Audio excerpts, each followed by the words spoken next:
ஊராட்சி தமிழக வெற்றிக் கழக தலைமை சார்பில் 100 ஆட்டோவில் 2ஆம் ஆண்டு லோகோ ஸ்டிக்கர் ஒட்டி 100 ஆட்டோ ஓட்டுநருக்கு சீருடை மற்றும் வாட்டர் பாட்டில் ஸ்வீட் வழங்கி கேக் வெட்டி கொண்டாடப்பட்டது.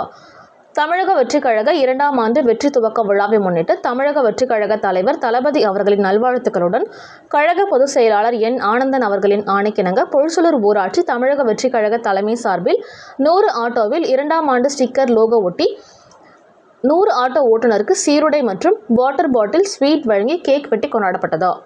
இந்நிகழ்ச்சியை ஏற்பாடு செய்த பொழிச்சலூர் ஊராட்சி தமிழக வெற்றிக் கழக நிர்வாகிகள் தலைவர் மணிகண்டன், செயலாளர் தமிழரசன், பொருளாளர் தினேஷ், துணைத் தலைவர் நரேன், துணை செயலாளர் சாலமன், துணை செயலாளர் விஜய் கணேசன், அமைப்பாளர் பாலாஜி, இணை செயலாளர் சதீஷ், இணை செயலாளர் பொற்செழியன், கௌரவ தலைவர் காஸ்பர் ராஜா, அரவிந்த கணேஷ், சாம்சுந்தர் மற்றும் மகளிர் அணி சஜிலா உட்பட ஏராளமானோர் கலந்து கொண்டு நிகழ்ச்சியை சிறப்பித்தனர்.